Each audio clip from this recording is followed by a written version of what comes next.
I am Arthur, and I am 35 years old. For 35 years, I lived in the shadow of a family that treated my very existence like an unpaid debt. But the absolute breaking point happened on the night of my 35th birthday, when my own brother, Julian, mocked me as another man's mistake in front of our mother and handed me a cheap drugstore DNA test as a sick joke. He laughed. It was this harsh, grating, incredibly arrogant sound that echoed off the vaulted ceilings of my childhood home. He slid the glossy little box across the expensive mahogany dining table, making sure it bumped right up against my plate. Maybe this will explain why you're another man's mistake of the family, he sneered, making sure his voice was loud enough to command the entire room, loud enough to make the silence that followed completely deafening. I sat there, staring at the box. My mother, the woman who was supposed to protect me, just sat there swirling her expensive Pinot Noir, completely silent. She didn't defend me. She didn't tell him to stop. She just looked away. But there was one major thing they didn't know. The man they thought they were erasing, the quiet, easily manipulated brother they had spent a lifetime stepping on, had a secret weapon left behind by the very father they were currently trying to steal from. And now, they are the ones begging for pennies, staring down the barrel of a massive lawsuit, stripped of their pride, their social standing, and their bank accounts. Before I tell you exactly how I dismantled their perfect little lives and secured my future, hit that like button if you believe in justice. And don't forget to let me know where you're watching from today down in the comments. I read every single one of them, and knowing you are out there gives me the strength to share this. Now, let's go back to where this nightmare really started. To understand why my brother's face lost all its color that day in the estate lawyer's office, you need to know what it was like growing up in a house where love was a currency I simply could never afford. I always felt like a ghost in the Ellington home. Our house in Denver was a sprawling, immaculate piece of real estate in a wealthy, gated neighborhood where people cared significantly more about their monthly HOA meetings and their manicured lawns than they did about their own children's happiness. From the outside, looking in through the large bay windows, we looked like the ultimate American dream. We had the cars, the perfectly tailored clothes, the catered Thanksgiving dinners. But inside, the floors were always freezing. Julian, my older brother by 4 years, was the undeniable golden child. He was loud, demanding, and possessed a reckless arrogance that my mother somehow constantly mistook for charisma and leadership. He was the son, and the rest of the household was simply expected to orbit around his moods and his desires. I learned very early on how to make myself incredibly small. I was the kid who stayed in his room, who read books in the dark with a flashlight, who tried not to make a single sound walking down the hardwood hallway so I wouldn't disturb the peace.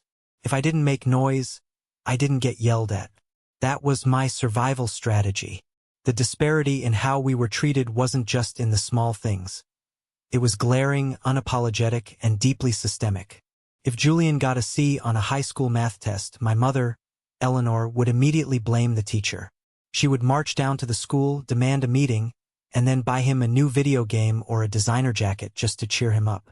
She constantly told him his genius simply couldn't be measured by standard educational metrics.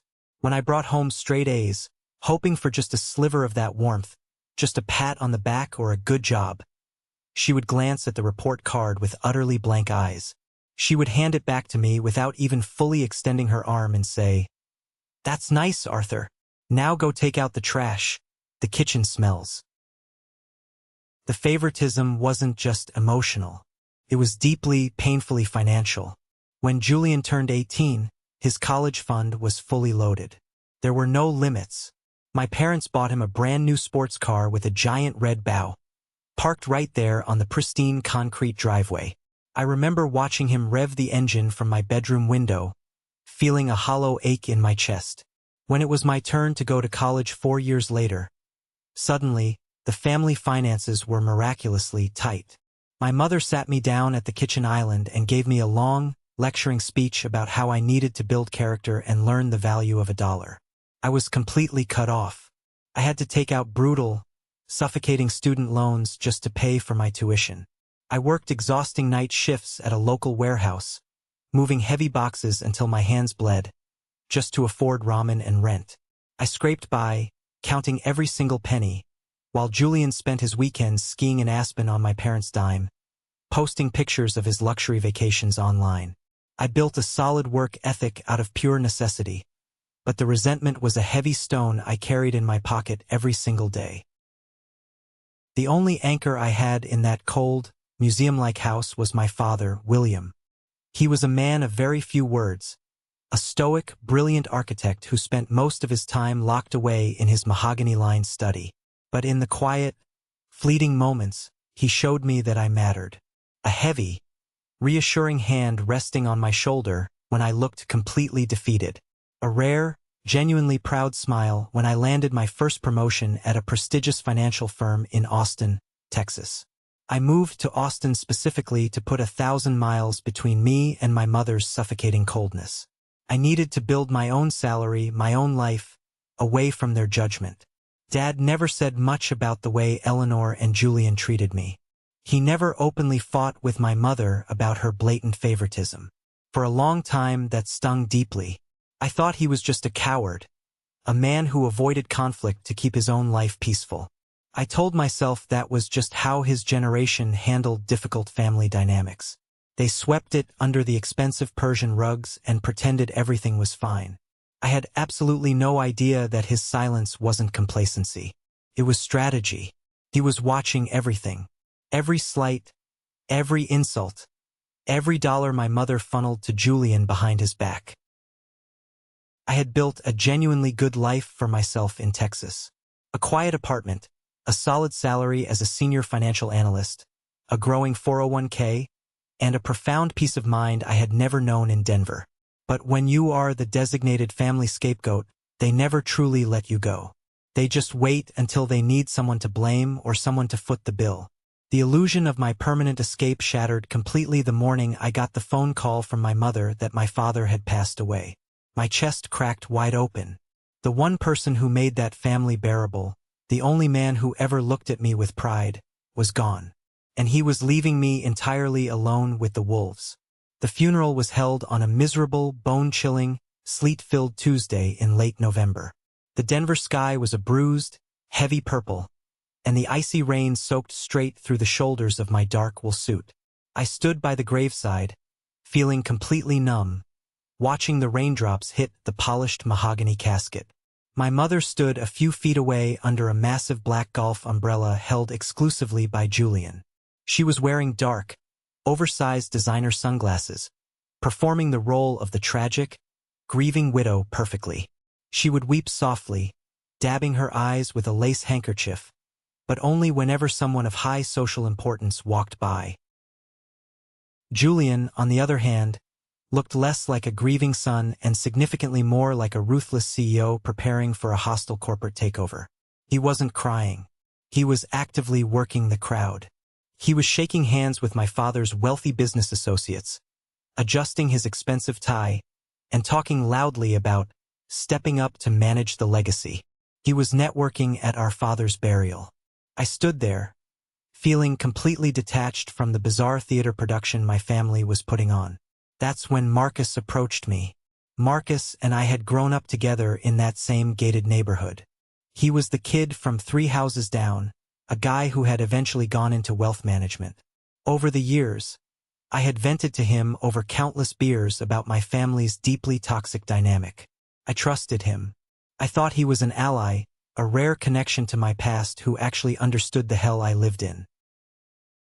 "Rough day, man," Marcus said softly, bumping his shoulder against mine as we watched the casket lower. "How are you holding up?" "I'm just trying to get through it, Marcus," I replied, my voice raspy from lack of sleep. "It doesn't feel real yet."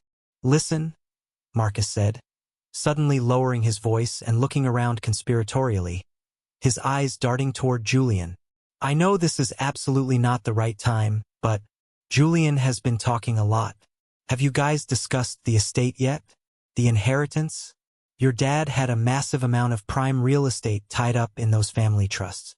I just want to make sure you're protecting your interests, Arthur. You know exactly how your brother gets when money is involved." I looked at him, genuinely touched by what I thought was deep concern. I haven't even thought about the money, Marcus. Dad's not even in the ground yet. I don't care about the trusts right now. I just want to get through this horrible week and go back to Austin. Right, of course. Priorities. Just keep your guard up, buddy, he advised, giving my back a firm pat before slipping away into the crowd of black umbrellas. I thought he was looking out for me. I was so incredibly wrong. I didn't find out until much later that Marcus's wealth management firm was bleeding money. He had recently lost 2 major clients and was frantically trying to court Julian to manage the massive Ellington estate. He wasn't checking on my emotional well-being. He was fishing for critical information. He wanted to know if I was going to lawyer up and fight for my share. When he realized I was too grief-stricken and exhausted to care about the money, he ran straight over to Julian, shook his hand, and told him I would be a complete pushover. The days immediately following the funeral were suffocating. The air in the Denver house felt thick, like breathing through a wet wool blanket. I stayed isolated in my old childhood bedroom, staring at the walls still painted the same muted, depressing gray from when I was 14. Every single morning, Julian was holding court at the kitchen table. He had legal pads and financial documents spread out everywhere, barking aggressive orders into his phone. He had already contacted the estate groundskeeper to abruptly cancel a landscaping contract my father had maintained out of loyalty for 20 years. He was acting like the undisputed king who had just inherited the castle, completely erasing our father's presence before the dirt on his grave was even settled. One bleak, gray afternoon, I was walking down the hallway toward the kitchen when I passed my father's study. The heavy oak door was slightly ajar. I stopped. I don't know what made me stop. Maybe it was the complete silence, or maybe it was the faint, acrid smell of burning paper. I pushed the door open just an inch more. Inside, the room was dimly lit. My mother was standing urgently by the large stone fireplace. In her hand, she held a thick stack of manila folders and loose papers.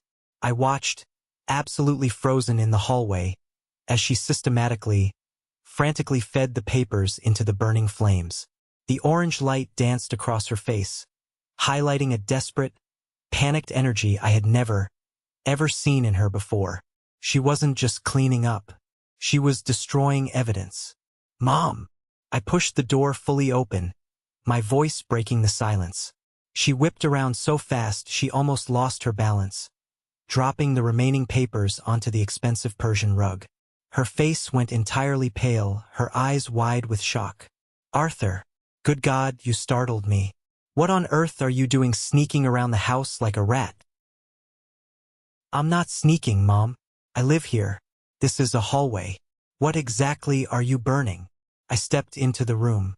The smell of charred paper and melting ink was heavy and toxic in the air. Just old receipts. Meaningless junk, mail your father hoarded for years. "You know exactly how he was, always keeping useless things," she stammered. She hurriedly kicked the dropped folders closer to the fire grate, trying to hide them behind the brass screen. I walked closer, looking down at the ashes. Through the flames, I clearly saw the corner of a bank statement, an old, faded date from 1991. Not junk mail. Financial records. "Mom, you absolutely shouldn't be destroying Dad's personal documents before the estate is legally settled. Mr. Dalton and the lawyers need to inventory everything. This could be considered tampering." Her eyes narrowed instantly. The brief flash of panic was entirely replaced by her usual, deeply ingrained icy disdain. She stood up straighter, adjusting her cashmere cardigan. "I am his wife, Arthur. I know exactly what needs to be handled and what is trash. Please do not stand in my husband's study and tell me how to manage his affairs. Go pack your things. I'm sure you have to get back to your precious little salary in Texas soon anyway. Your time here is done." I clenched my jaw so hard my teeth ached. The deeply familiar feeling of complete invalidation washed over me. I turned and walked out of the room without another word. I knew she was lying straight to my face.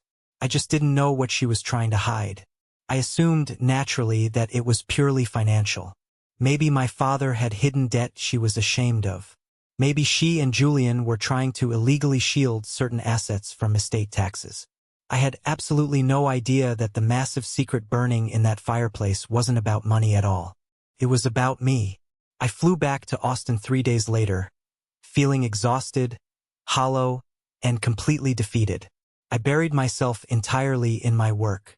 Being a financial analyst requires a cold, highly objective view of data. Numbers simply do not lie. Numbers do not play favorites. If a company is failing, the balance sheet tells the undeniable story. I found immense comfort in that absolute truth. I completely ignored the obnoxious group chat notifications from Julian bragging about a new luxury boat he was looking to buy with his upcoming inheritance. I just wanted peace. I wanted to fade away from them. But 3 months later, the past reached out its cold hand and dragged me right back in. My mother called me.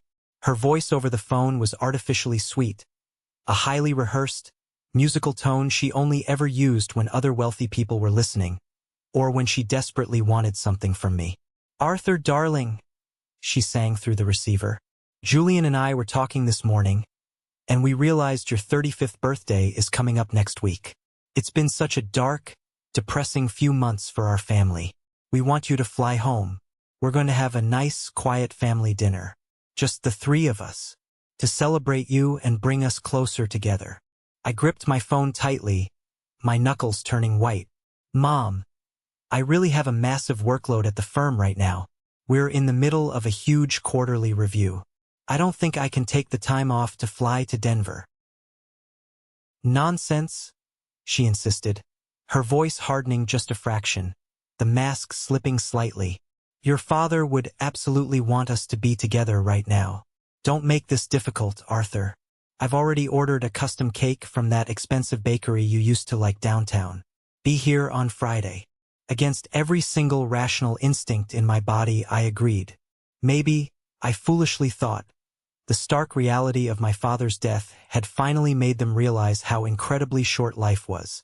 Maybe this dinner was an actual olive branch. Maybe they were finally ready to be a real family. I booked a flight. I packed a small overnight bag. I walked into the Lion's Den entirely willingly, completely unaware that the birthday dinner was an elaborate trap, meticulously designed to destroy me once and for all. The exact moment I stepped through the heavy, custom oak doors of the Denver house, I knew I had made a catastrophic mistake. The air inside was impossibly thick. It was the kind of heavy, highly charged atmosphere that immediately precedes a violent, destructive thunderstorm. Julian was sitting casually in the living room, a crystal glass of expensive, 20-year-old bourbon resting on his knee. He looked up as I walked in, his lips curling into a deeply condescending smirk that didn't quite reach his cold eyes. "Well, well, look who decided to grace us with his presence. The prodigal son returns from his little cubicle." "Hello, Julian," I said evenly, setting my overnight bag down by the staircase, refusing to take the bait. My mother emerged from the kitchen. She looked incredibly unnerved, entirely jittery. She was already holding a very large glass of wine, and I could see the bottle on the granite counter was already half empty. "Arthur, you made it. Good. Dinner is almost ready. Go wash up." There was no hug. There was no warm, happy birthday. It was just a cold, logistical order. We sat down at the massive dining table. The food was exorbitant. A prime rib roast, beautifully roasted asparagus, garlic mash, but I couldn't taste any of it. Tasted like ash in my mouth. The entire conversation was ruthlessly dominated by Julian. He talked endlessly about his latest commercial real estate conquest, a massive property downtown that he was supposedly acquiring. He bragged about his wife's brand new luxury SUV, how much the custom leather seats cost. He talked about his golf handicap. He filled every single second of silence with his own immense ego. I sat there eating quietly, doing what I had practiced doing for 35 years, making myself completely background noise. I let him talk. I didn't care. But halfway through the incredibly tense meal, I decided I couldn't take the massive elephant in the room anymore. I set my silver fork down on the porcelain plate. "So, Mom, Have you heard anything from Mr. Dalton about the will? It's been 3 months since the funeral. Usually, the probate process starts moving by now. The clinking of silverware stopped instantly. The silence was deafening. My mother completely froze, her wine glass suspended halfway to her mouth. Her eyes darted frantically over to Julian. Julian slowly leaned back in his plush dining chair, swirling the amber liquid in his glass. A dark, victorious gleam appeared in his eyes. We're handling it, Arthur. Don't worry your little head about it. Dad's estate is incredibly complicated. It requires a certain level of high-end business acumen to untangle. You just go back and focus on your little spreadsheets down in Texas. We'll let you know if we need a signature. I'm his son too, Julian, I said, keeping my voice remarkably steady. I have a legal right to know what's going on with his assets. Julian let out a sharp, incredibly ugly bark of laughter. He leaned forward, resting his elbows heavily on the mahogany table, his eyes locking onto mine with the predatory gleam of a wolf cornering a wounded animal. Are you, Arthur? Are you really? I frowned, genuine confusion mixing with rising dread. What exactly is that supposed to mean? Julian reached into the inside breast pocket of his tailored Italian blazer. He pulled out a small, rectangular box wrapped tightly in glossy silver paper. He tossed it casually onto the table. It slid across the polished wood and bumped against my water glass with a soft thud. Happy birthday, little brother. I brought you a very special gift.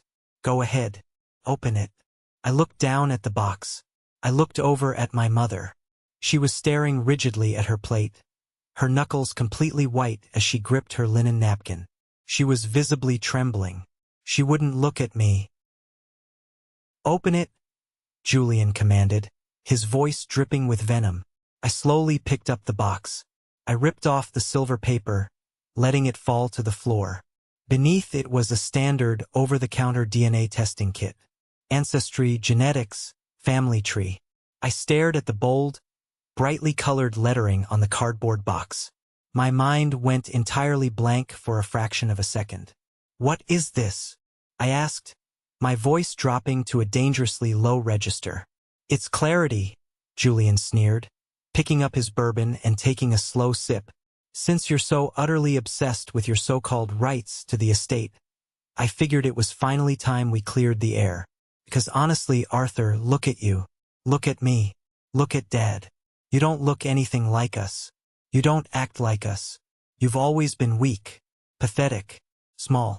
Maybe this little science experiment will finally explain why you're another man's mistake of the family. The room went completely, horrifyingly silent. The words hung in the air, dripping with pure malice. I slowly turned my head and looked directly at my mother. I fully expected her to gasp in horror. I expected her to slap him. I expected her to stand up and scream at him to get out of her house for speaking to her son that way. She did absolutely none of those things. She took a slow, shaking sip of her wine, her eyes fixed firmly on the asparagus on her plate. She refused to meet my eyes. Mom, I whispered, the heartbreak finally fracturing my voice. Are you really going to sit there and let him say this to me? She squeezed her eyes shut. A single tear escaped, but it wasn't a tear of defense. It was a tear of extreme cowardice. Just put it away, Julian, she whispered weakly. Please, not tonight. Not tonight. Not, that's a disgusting lie. Not, how dare you speak to your brother that way. Just not tonight. In that exact moment, the entire floor dropped out from under me. The lifetime of emotional coldness, the blatant favoritism, the complete lack of baby pictures of me in the hallway, the way she always looked at me like a chore she had to begrudgingly tolerate.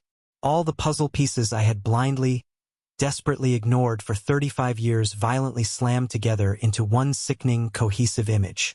I didn't yell. I didn't flip the table. I didn't give Julian the explosive reaction he was desperately craving.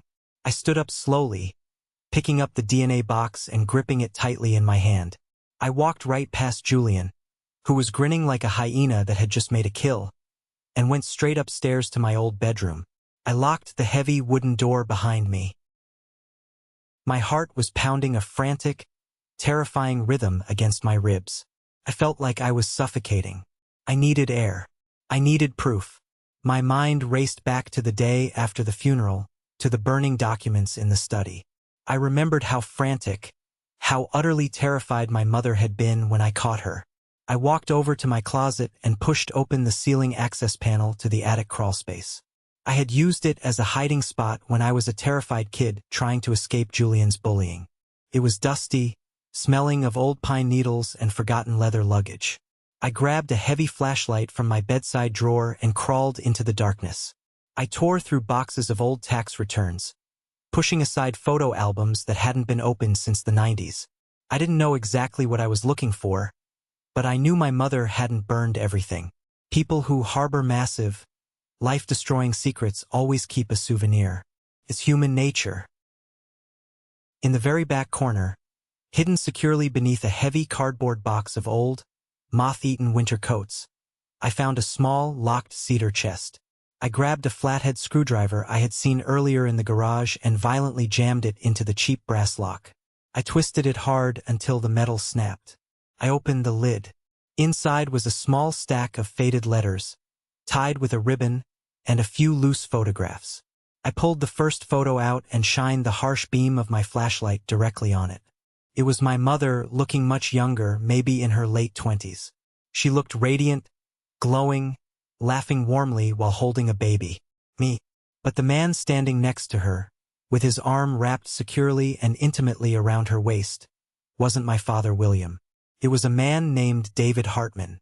He was an old, very close family friend, a guy who used to come over for summer barbecues when I was very young, before he abruptly, mysteriously moved away to the East Coast and was absolutely never spoken of again. I stared at his face in the photo. I looked at the shape of his strong jaw, the distinct curve of his nose, the dark, brooding eyes. I felt like I was looking in a mirror. I flipped the photograph over with trembling fingers. On the back, written in my mother's elegant, looping cursive ink, were two devastating words. Forgive me. My lungs completely seized. The betrayal wasn't a sudden, sharp stab. It was a slow, agonizing, highly corrosive poison spreading through my veins. My entire life, my entire identity, was built on a foundation of massive lies. Julian wasn't just being a cruel, bullying older brother tonight. He had found out the truth.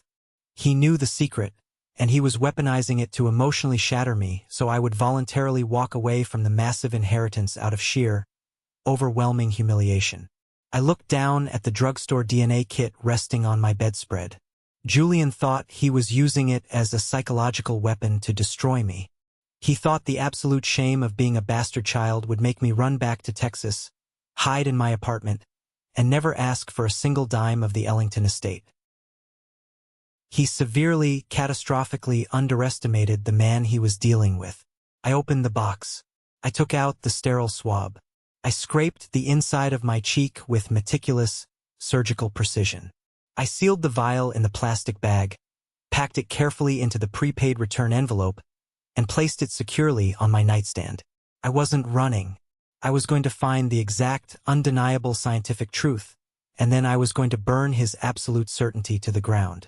I packed my overnight bag in complete silence. I walked heavily down the stairs. Julian was still sitting at the dining table, confidently finishing his glass of bourbon. My mother had cowardly retreated to her master bedroom. Leaving so soon?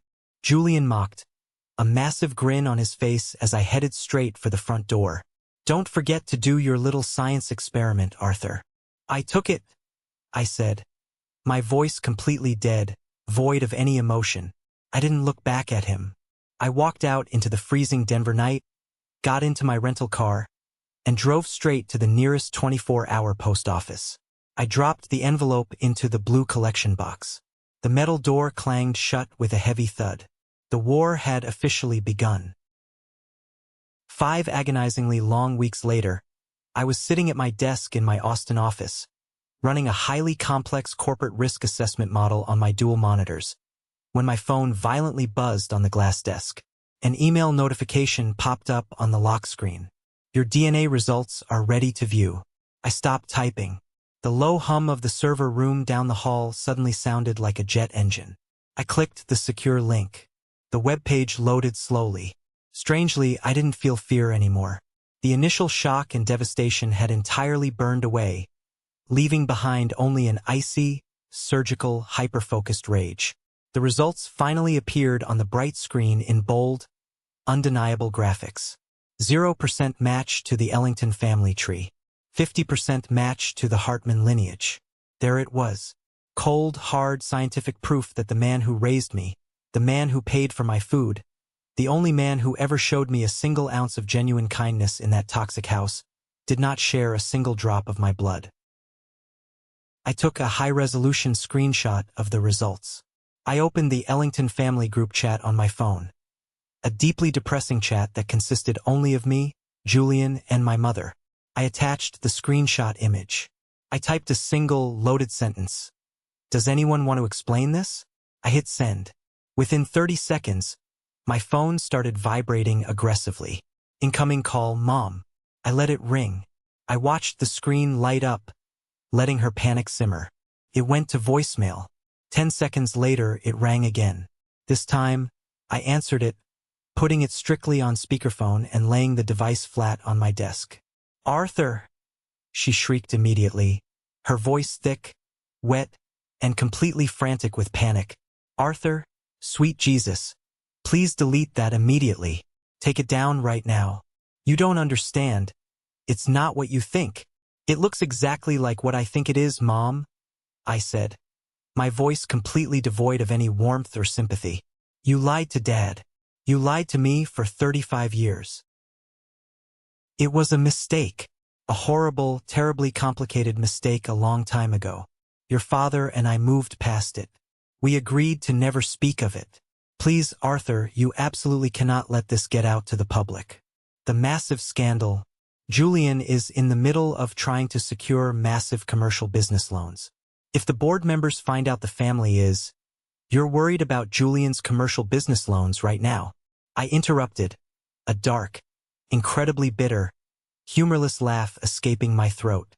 "Your entire existence is a massive fraud. You let my brother humiliate me, you let him call me a mistake to my face, and you are currently worried about Julian's optics? We're done here, Eleanor." I reached out and hung up the phone. I didn't call her Mom. I called her by her first name.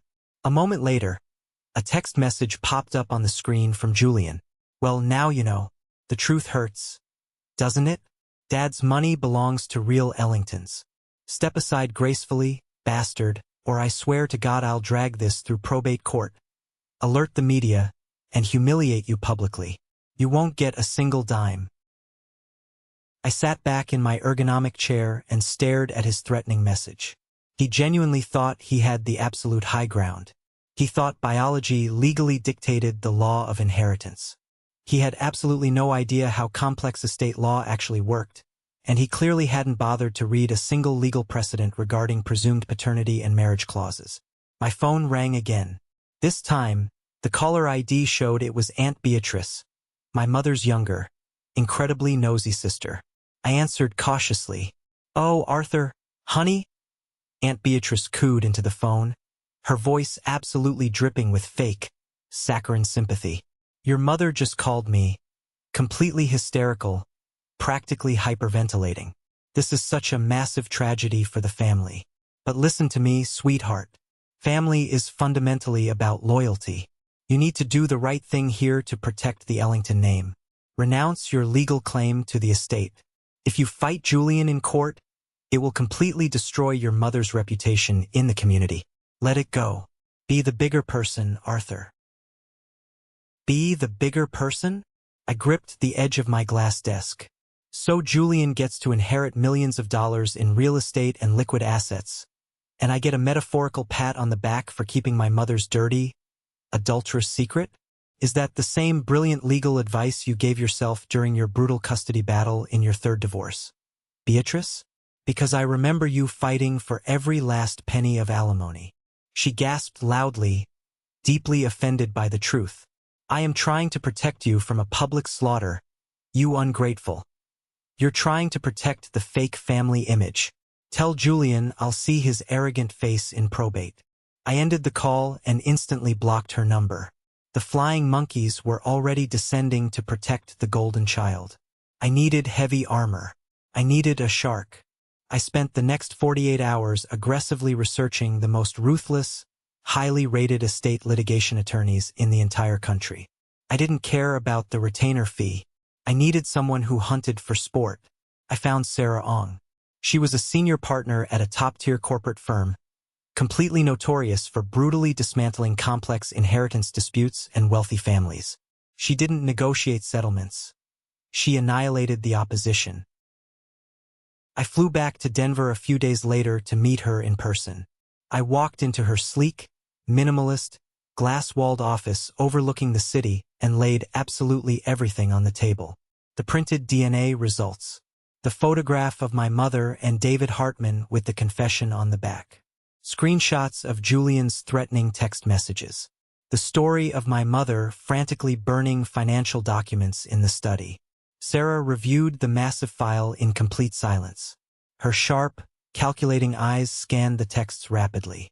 She didn't show a single ounce of emotion. She was a pure legal machine.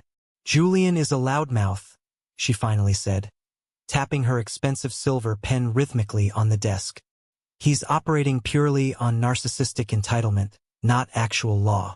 William Ellington was legally married to your mother at the time of your birth. He is listed on your birth certificate. He raised you for 35 years. By all strict legal definitions in the state of Colorado, you are his son. The DNA test is a flashy, tactical distraction meant to intimidate you. But, she paused, her eyes narrowing dangerously. Your mother burning those documents. That indicates Julian might have been making highly illegal financial moves while your father was gravely ill. What exactly do you mean? I asked, leaning forward. I mean, we need to completely audit the accounts. We need to trace the money. Sarah immediately filed an emergency injunction and issued massive subpoenas for my father's personal and business bank records spanning the last 12 months of his life. What her forensic accountants found a week later turned my cold anger into a white-hot, uncontrollable fury. While my father was lying helpless in a hospice bed, hooked up to a morphine drip, struggling to breathe and slipping in and out of consciousness, Julian had fraudulently authorized multiple wire transfers from my father's personal checking account directly to his own private LLC. $50,000 in total. He was systematically bleeding a dying man dry to fund his own lavish lifestyle. To completely solidify our case, I needed someone from inside the house who could testify to Julian's behavior. I hired a private investigator to track down Martha, the elderly housekeeper who had practically raised me when my mother was too busy attending country club luncheons. I met her at a quiet, run-down diner on the edge of town. She looked completely exhausted, her frail hands trembling as she held her ceramic coffee mug. "Oh, Arthur," she cried softly the moment I sat down in the vinyl booth. "Martha, what happened? Why aren't you working at the house anymore? Julian violently fired me the exact day after the funeral," she whispered, looking around nervously as if Julian's spies might be listening. "He told me I was an unnecessary parasitic expense. He didn't even give me severance. But Arthur, before your poor father passed, Julian was always in his study, yelling at him, slamming doors, demanding he sign over new power of attorney papers. Your father refused every single time. He told Julian he was a massive disappointment to the family name. Julian was completely furious. Did he ever mention me?" I asked, my chest feeling incredibly tight. Martha smiled through her tears, reaching out to pat my hand. "Every single day. He knew, Arthur. He knew about your mother's affair with David for years. He knew everything. But he deeply loved you. He told me once, right before he got really sick.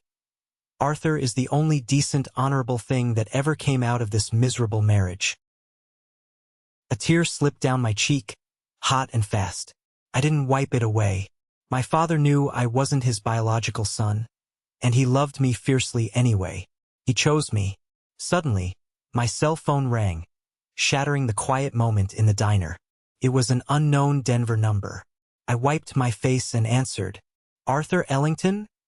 An authoritative, incredibly gravelly voice spoke through the speaker. Speaking. This is Richard Dalton. I am the senior partner and the executor of your late father's estate. I am calling to officially inform you that we are holding an urgent, mandatory meeting regarding the final reading of the will this Friday at 9 a.m. sharp. Your attendance is strictly required. I'll be there, Mr. Dalton, I said, my voice turning to steel. Good. And Arthur? Dalton paused, a hint of warning in his tone. Bring your legal counsel. Your brother has already informed me he is bringing his bulldog lawyer, Mr. Vance. Things are about to get very complicated. I hung up the phone and looked out the diner window at the gray, stormy Denver sky. The storm wasn't coming anymore. It was already here, and I was going to be the lightning that burned their world down. The morning of the final will reading, the city of Denver felt significantly colder than I had ever remembered it being in my entire life. It was not just a typical seasonal chill blowing off the snow-capped Rocky Mountains. It was the kind of deep, biting, heavy cold that sinks straight through your coat and into your very bones. It was the kind of heavy, oppressive atmosphere that feels exactly like a physical warning from the universe. I woke up at 5 in the morning in my austere, strictly functional hotel room located right in the heart of downtown. I ordered a terrible cup of black room service coffee and stood by the glass, staring out at the gray, unforgiving skyline as the sun struggled to break through the heavy cloud cover. I felt completely hollowed out inside, yet at the exact same time my mind was entirely terrifyingly sharp. The heavy, suffocating grief for my father had temporarily stepped aside, replaced by a cold, deeply calculating need for absolute justice. I was no longer the frightened kid hiding in the attic. I was a man preparing to go to war for my own existence. I met my attorney, Sarah Ong, at exactly 8:30 in the morning in the expansive, echoing, marble-floored lobby of the massive commercial high-rise building, where Mr. Dalton's prestigious law firm occupied the entire penthouse floor. Sarah was a force of nature. She wore a perfectly tailored, dark charcoal suit, carrying a thick, battered leather briefcase that looked like it had survived 100 legal bloodbaths. She looked less like a lawyer and more like a highly paid corporate assassin going to work. We didn't exchange pleasantries. We didn't ask how each other slept. We didn't need to. We stepped into the mirrored glass elevator and rode in total, heavy silence up to the top floor.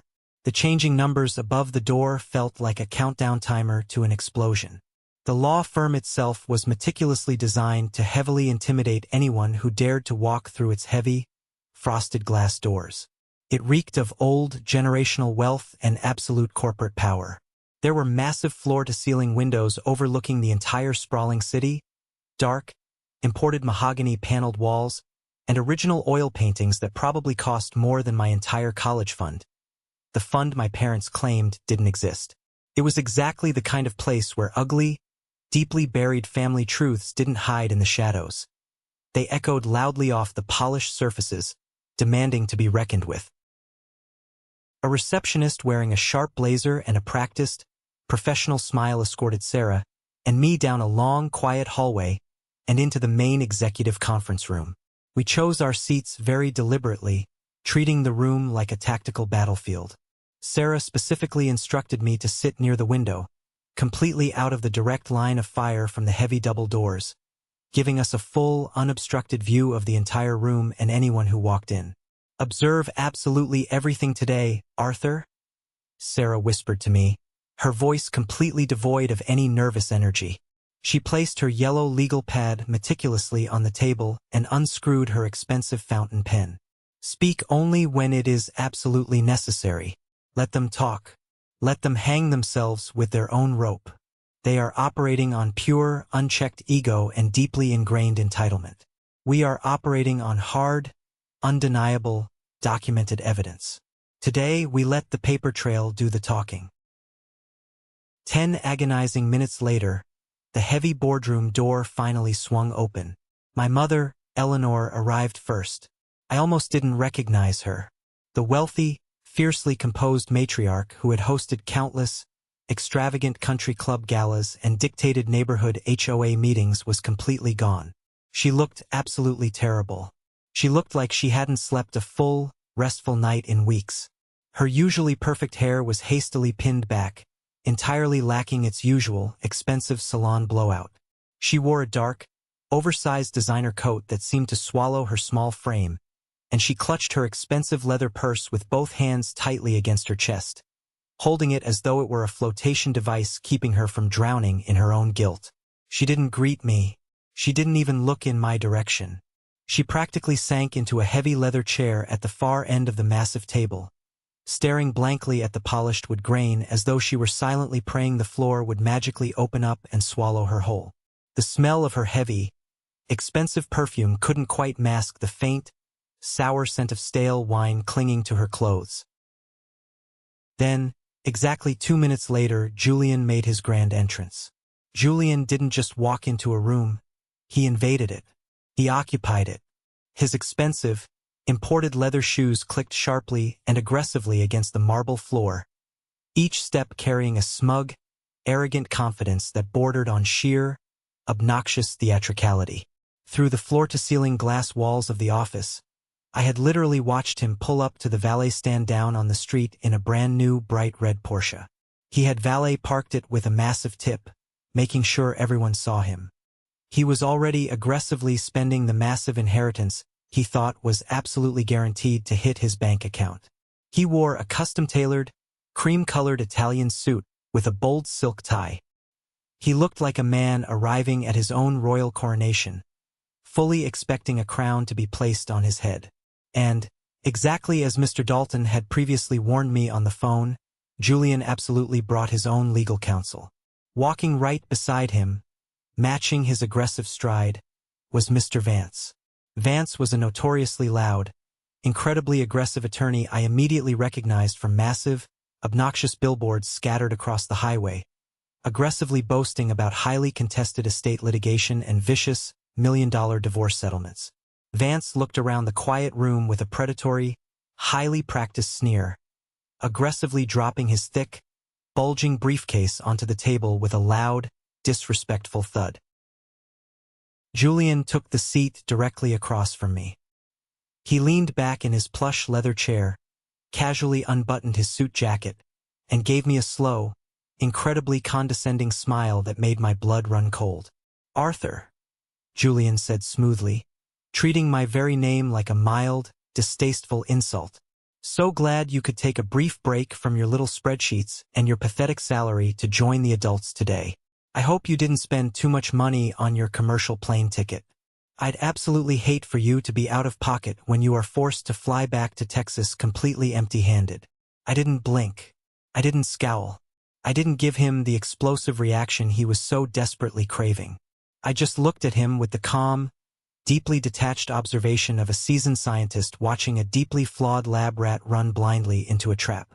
"It's good to see you too, Julian," I replied evenly, my voice giving absolutely nothing away. Mr. Vance leaned forward, placing his thick forearms on the table, immediately attempting to establish aggressive dominance over the room.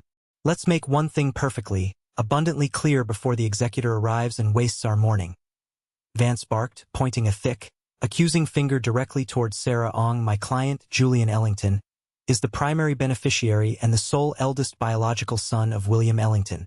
If you two are sitting here today to beg for a meager, pathetic settlement, or if you plan to legally contest the primary real estate assets, you are wasting incredibly valuable billable hours. We will not entertain a single negotiation."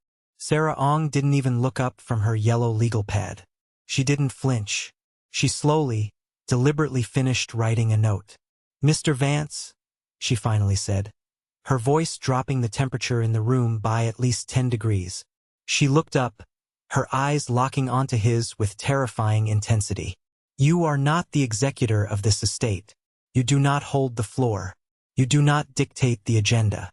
I highly suggest you sit back, close your mouth, and wait for Mr. Dalton to begin, unless you want me to file a formal, highly documented complaint regarding your deeply unprofessional conduct with the State Bar Association before the clock even starts ticking." Vance's face flushed a deep, angry, mottled red, but he snapped his mouth shut. He recognized a bigger shark in the water. Julian's smug, arrogant smile faltered for just a fraction of a second, his eyes darting between Vance and Sarah. They weren't used to people fighting back. They were entirely used to steamrolling everyone in their path through sheer volume and intimidation. But volume doesn't win in a court of law. Evidence does. Finally, the heavy side door of the conference room opened, and Mr. Richard Dalton walked in. Dalton was a formidable man in his late 60s, impeccably dressed in a classic navy suit, carrying a massively thick, heavily sealed manila folder. He moved with the slow, deliberate, incredibly heavy calm of a man who fully understood the explosive, life-altering weight of the secrets he was about to unleash upon the room. He walked to the head of the long table, placed the heavy folder down with a loud, definitive thud, and looked at each of us, one by one. His eyes lingered on Julian for a moment longer than the rest, filled with a complex mix of professional duty and personal disgust. "Good morning," Dalton began, his deep, gravelly voice effortlessly cutting through the suffocating, toxic tension in the room. "We are gathered here today for the final reading of the last will and testament of William Robert Ellington. But before I open this legally binding document, I want to make a very specific, highly important note for the official record." Dalton placed both of his hands flat on the polished mahogany table, leaning forward slightly, demanding total attention. William Ellington left incredibly explicit, highly detailed instructions for exactly how this specific reading should proceed today. He fully anticipated severe complications. He anticipated massive greed. He anticipated a fight. Therefore, everything I am about to share with you today was prepared, heavily vetted, and legally notarized with his full, absolute knowledge of certain deeply personal circumstances that some of you in this room may find highly surprising. I watched my mother flinch violently in her chair. She squeezed her eyes shut, gripping her leather purse so hard her knuckles turned completely, sickly white. She knew exactly what was coming. Julian, however, completely, arrogantly missed the massive warning sign flashing right in front of his face. He just scoffed loudly, adjusting his expensive silk tie. "Let's just get on with it, Dalton. Cut the dramatic, theatrical preamble. Read the final numbers. I have a very important meeting regarding a massive commercial real estate acquisition at noon, and I need the liquid asset confirmation for my investors." Dalton stared at Julian with an expression of pure, unadulterated pity. It was the exact look you give a foolish man standing cheerfully on the train tracks who absolutely refuses to turn around and look at the oncoming locomotive. "Very well, Julian," Dalton said smoothly, his tone entirely devoid of warmth. He opened the thick folder and pulled out the crisp, legally sealed document. He adjusted his reading glasses on the bridge of his nose. "I, William Robert Ellington, being of sound mind and body, declare this document to be my final last will and testament, officially superseding all prior agreements, family trusts, and previous codicils." Dalton cleared his throat, slowly turning to the second page. The room was so incredibly quiet you could clearly hear the rhythmic ticking of the expensive grandfather clock standing in the corner. "Regarding my primary estate," Dalton read loudly, his voice echoing off the glass, "including the primary family residence located in Denver, all associated retirement and investment portfolios, the massive commercial real estate holdings across the state, and all liquid assets contained within my primary bank accounts, I leave 70% of my total combined estate entirely to my son, Arthur Ellington." The silence that instantly snapped across the room was physically violent. It hit like a massive shockwave from a detonated bomb. For 3 entire, agonizing seconds, absolutely nobody moved. Nobody breathed. The reality of those words hung suspended in the cold air, completely, permanently destroying the arrogant reality Julian had built for himself. Then the explosion finally happened. Julian shot to his feet so incredibly fast his heavy leather executive chair crashed backward onto the marble floor with a deafening crack. His face was instantly twisted into a horrific mask of absolute, unhinged, feral fury. That is a lie. Julian screamed at the top of his lungs, slamming both of his clenched fists violently down onto the mahogany table, making the water glasses rattle. That is a complete, utter fabrication. This entire document is fraudulent. You are lying, Dalton. He is not his son. He is a bastard. Mr. Vance immediately jumped up, aggressively grabbing Julian's arm in a desperate attempt to restrain him, realizing instantly how damaging this outburst was. But Julian violently shoved his highly paid lawyer away. Julian reached frantically into his tailored breast pocket, his hands shaking with uncontrollable, blinding rage, and pulled out a crumpled piece of paper. He threw it aggressively across the massive table directly toward Dalton. It was the printed lab result of the drugstore DNA test he had forced upon me. "Look at it," Julian roared, pointing a shaking, accusatory finger at the piece of paper. "Look at the actual science. Read it. I have the undeniable biological DNA proof right there. Arthur has absolutely 0% Ellington blood. My mother had a disgusting affair. He is another man's pathetic mistake. William Ellington was not his biological father, and therefore he has absolutely zero legal claim to a single dime of this family's inheritance. I am the only true, pure-blood heir. I demand the entire estate be handed over to me immediately." My mother let out a horrific, guttural, agonizing sob, completely burying her face in her trembling hands. Her shoulders heaved violently. The massive, toxic secret she had ruthlessly protected and prioritized over my emotional well-being for 35 years was now screaming across a corporate boardroom, destroying everything she valued. Mr. Dalton didn't even glance down at the crumpled DNA paper. He didn't flinch at the screaming. He didn't raise his voice. He calmly reached down, picked up the DNA printout between two fingers, and casually moved it to the far side of his folder like it was a piece of useless, contaminated trash.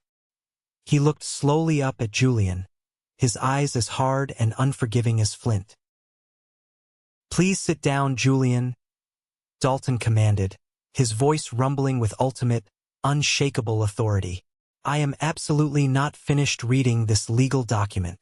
"I will not sit down," Julian shouted, his face turning a dangerous, mottled shade of purple, spit flying from his lips. "I am calling the police right now. This is massive financial fraud. Arthur manipulated a dying, heavily medicated, vulnerable man into altering his will. He orchestrated this. I am filing a massive lawsuit today. I will tie this estate up in probate court for the next 10 years. Mr. Vance?"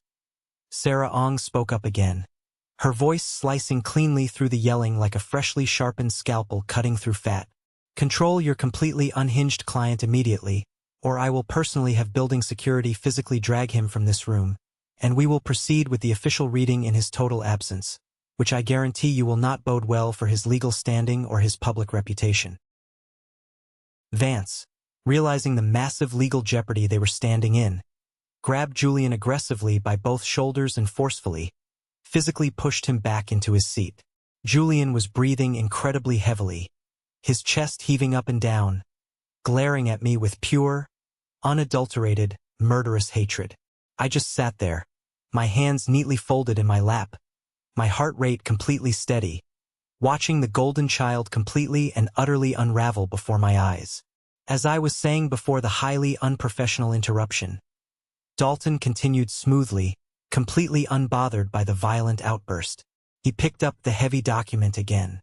"There is a specific, legally binding addendum attached directly to the primary beneficiary clause. It is a sworn statement written specifically and directly by William Ellington himself, witnessed and notarized by 3 independent parties." Dalton looked directly at Julian over the rim of his glasses. "I highly suggest you listen very closely to this part, Julian.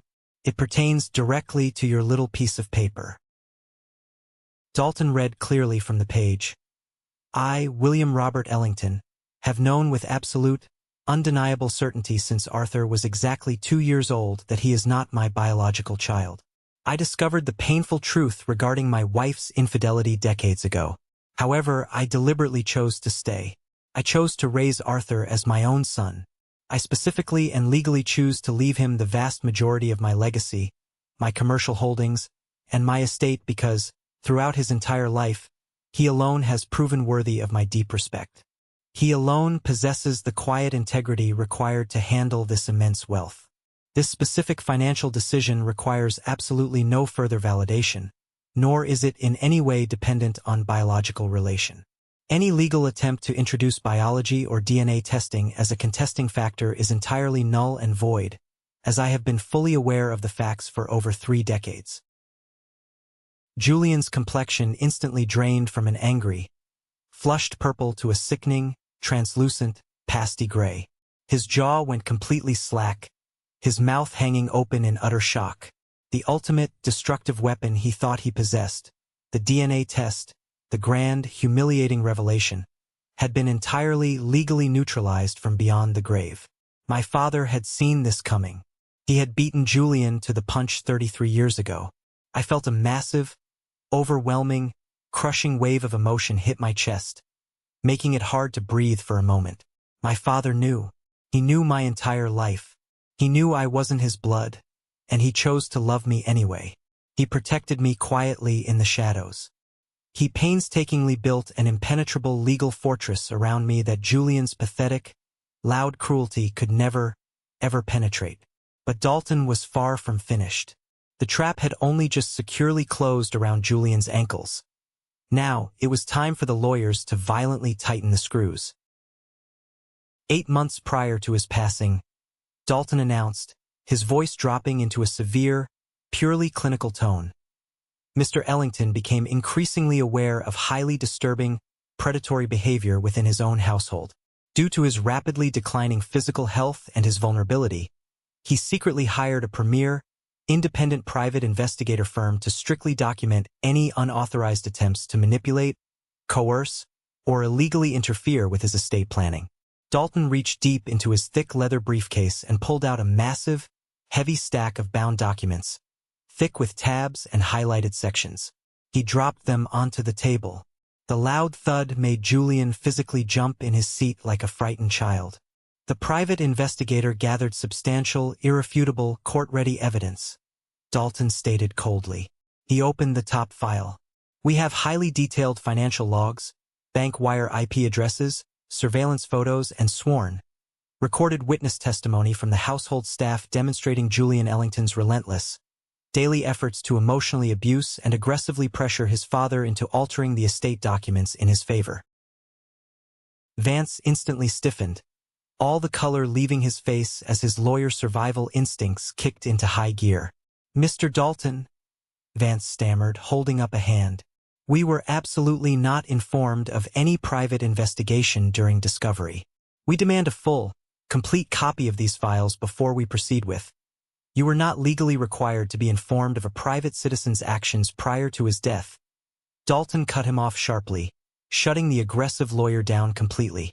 Furthermore, the investigation meticulously documented highly illegal, actionable financial activity.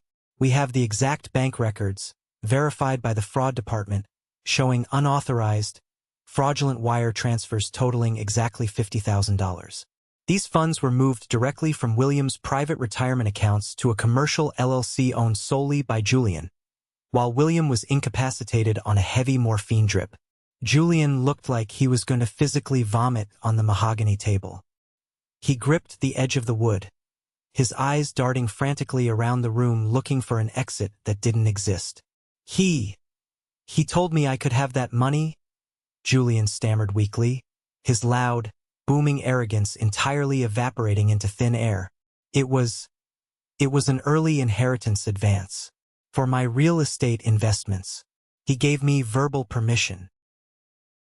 That is a profound lie, Sarah Ong interjected, leaning forward, her eyes locked onto Julian like a sniper.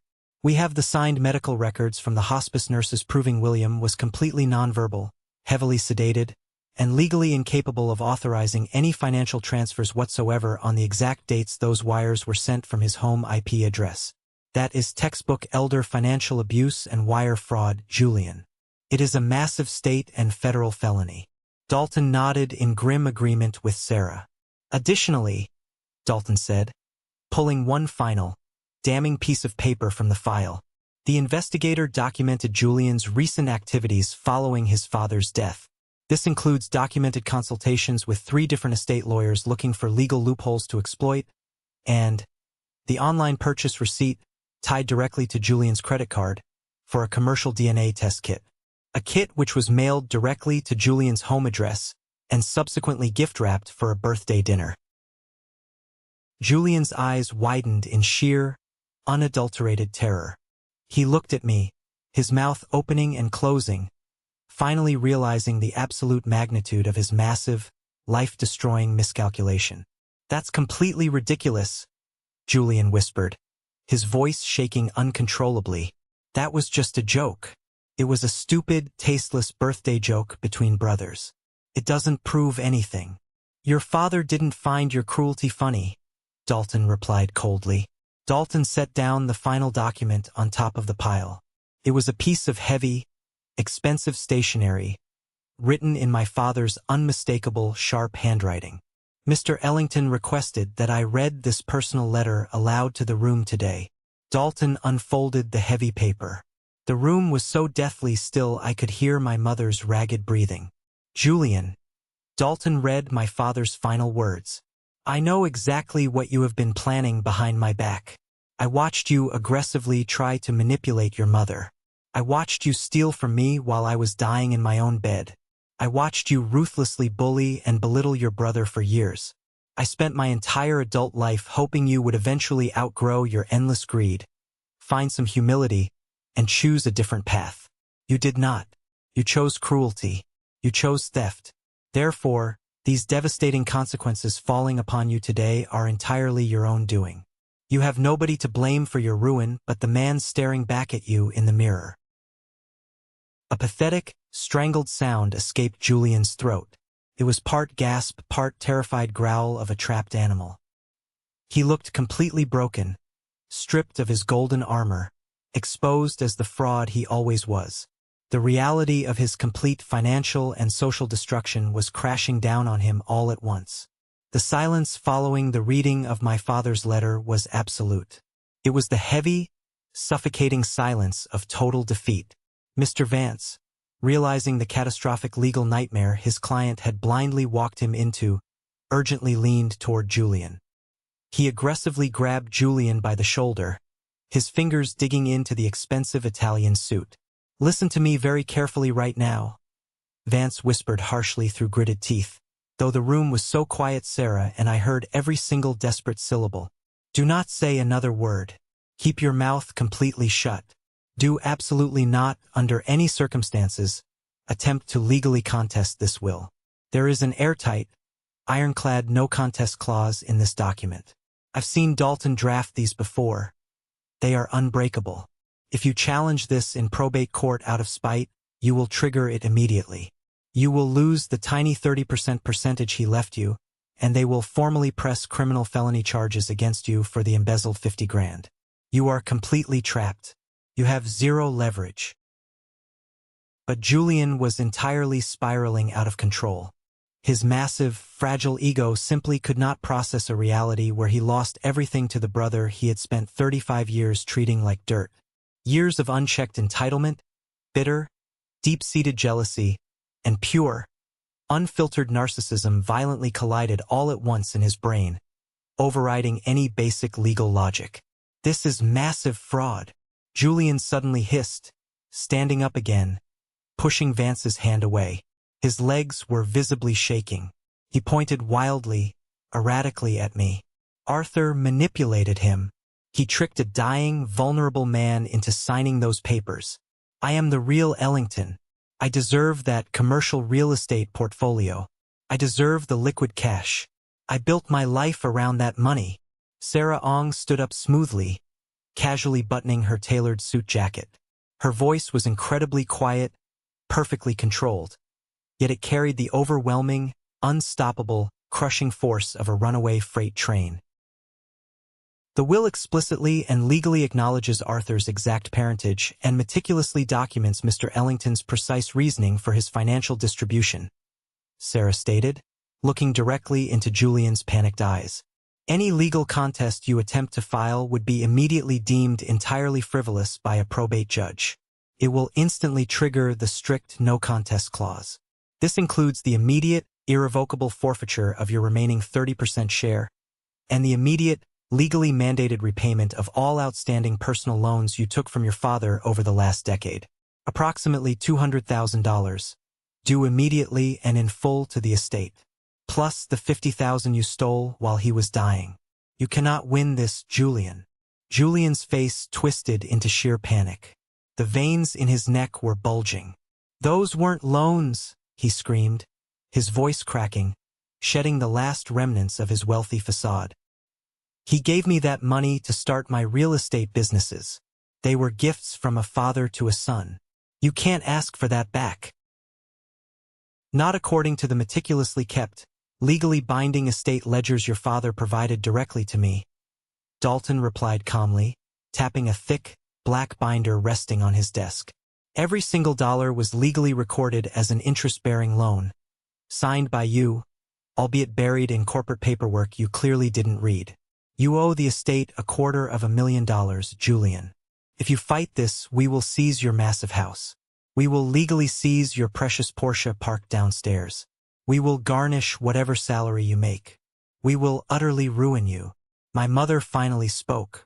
Her voice was a fragile, broken, pathetic whisper. She looked up at her golden child, her eyes wide with horror, finally seeing the monster she had actively helped create and enable for decades. Julian, please, just stop, she begged weakly. It's over. Don't make it worse. But Julian couldn't accept it. He looked at me, his eyes wide, wild, and incredibly desperate. This should be mine, he hissed, tears of pure, furious, impotent frustration welling in his eyes. All of it, every last cent. I'm the real son. I'm the one who stayed in Denver. I'm the one who actually stayed and dealt with them. I stood up slowly from my leather chair. I didn't feel angry anymore. I didn't feel scared. I didn't even feel the urge to yell. I just felt an overwhelming, profound sense of finality. The ghost of the scared little boy in the attic was finally gone.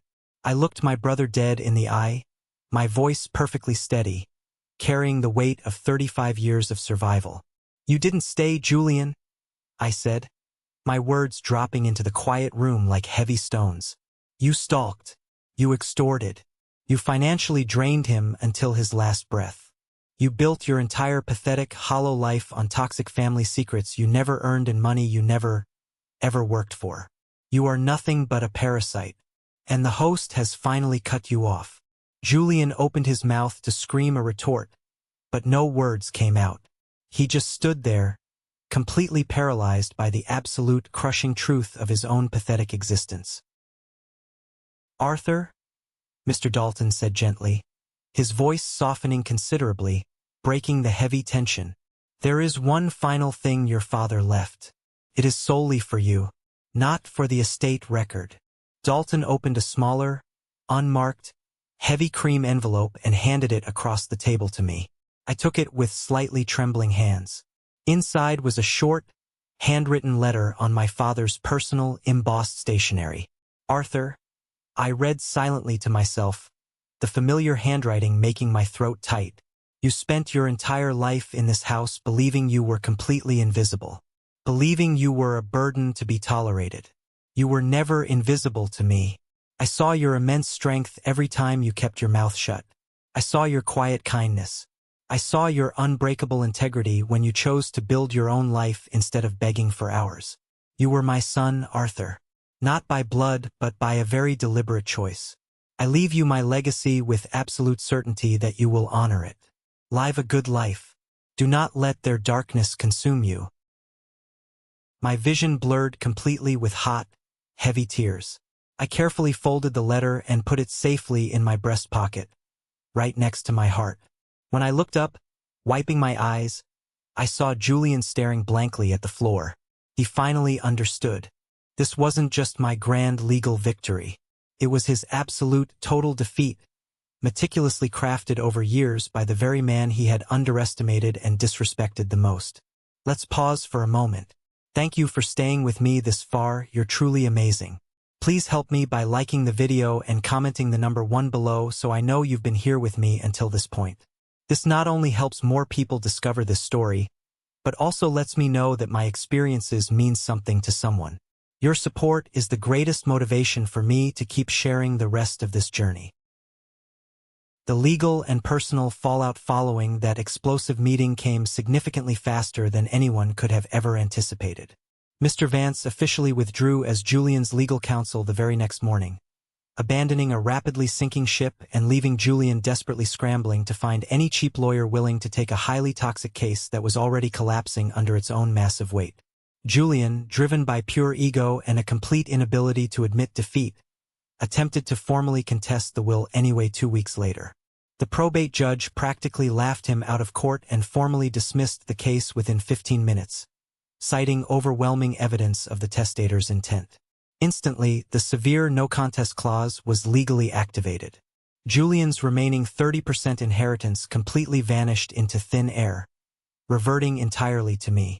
The business loans he had taken from Dad, the $200,000, were legally converted into immediate, callable personal debt, owed directly back to the primary estate. And regarding the $50,000 in unauthorized, fraudulent withdrawals, Sarah Ong gave him exactly 1 year to repay every single cent, or she promised to officially hand the private investigator's file over to the district attorney for felony embezzlement charges. For the absolute first time in his entire entitled, wealthy life, Julian looked incredibly small. He wasn't humbled. A true narcissist never truly is. But he was finally, permanently cornered by the massive consequences he had always managed to outrun. His fake empire was burning to the ground, and I was holding the matches. Exactly 1 week after the disastrous court dismissal, my mother flew down to Texas and showed up completely unannounced at my quiet Austin apartment. I opened my front door on a Saturday morning to find her standing awkwardly in the hallway, looking small, incredibly fragile, and utterly broken. Her eyes were red-rimmed and heavily swollen from days of non-stop crying. She looked entirely out of place standing in front of my modest apartment door, completely stripped of her country club armor. I let her inside, but I didn't offer to take her coat. I didn't offer her coffee or a glass of water. I didn't offer her the comfort she was so desperately seeking. We sat down on my living room couch, maintaining a wide, deliberate gap of physical space between us. She finally broke down and told me absolutely everything. She confessed the entire ugly truth about David Hartman, the man who was my biological father. She cried hysterically as she detailed the secret agreement made decades ago, explaining how my father, William, had discovered the affair but chose to keep the family intact to avoid a massive, humiliating social scandal in their wealthy circle.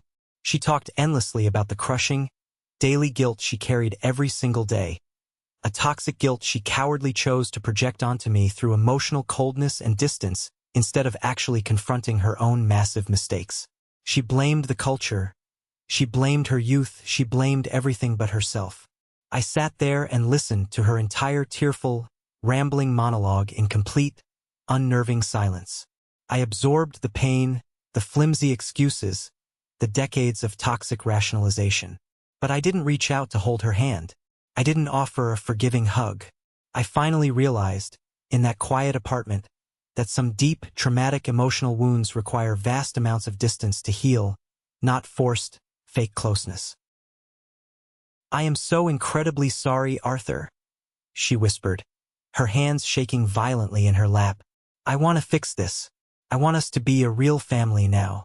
I want to make things right between us." I looked at the woman who had let my brother call me a mistake on my birthday. I looked at the woman who had burned documents to protect a thief. I looked at the woman who only desperately wanted a relationship with me now that I controlled the entirety of the family wealth and the real estate portfolio. "I genuinely believe that you are sorry, Mom," I said quietly, my voice entirely devoid of anger, but also completely devoid of warmth. "I believe you are sorry that the secret got out. But making things right doesn't mean we just hug and pretend the last 35 years of emotional neglect didn't happen. Making things right starts with you standing up, leaving my apartment, flying back to Denver, and letting me finally live my life without carrying the suffocating weight of your toxic secrets." She gasped loudly, a fresh wave of tears spilling over her cheeks. "Arthur, please. You're my son. You can't just cut me off." "William Ellington was my father."